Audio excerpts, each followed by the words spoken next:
Quicken Classic Deluxe or Premier. I tried both. Here's what I recommend. Hey guys, in this video, I am going to show you which one I recommend. So make sure to watch this video till the end and let's get started. So the first thing that you want to know is the difference between Quicken Classic Deluxe and Quicken Classic Premier. Over here, Quicken Classic Deluxe is best for personal budgeting, investment tracking, and general financial management. After that, it includes features like expense tracking, budgeting tools, debt reduction planning, and basic investment tracking. Then, it also supports bill management, but only manually.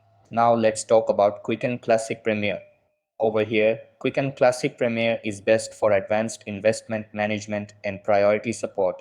After that, it includes everything in Deluxe plus priority customer support. Then, it also offers advanced investment tracking, including cost basis and capital gains reports. After that, Premier supports automatic bill pay with some banks, making payments more convenient. Now, which one should you choose? Over here, go with Deluxe if you need budgeting and personal finance tracking without advanced investments. After that, choose Premier if you're an active investor and need detailed investment reports and priority support. So that's how you can decide between Quicken Classic Deluxe and Premier. That's all for this video.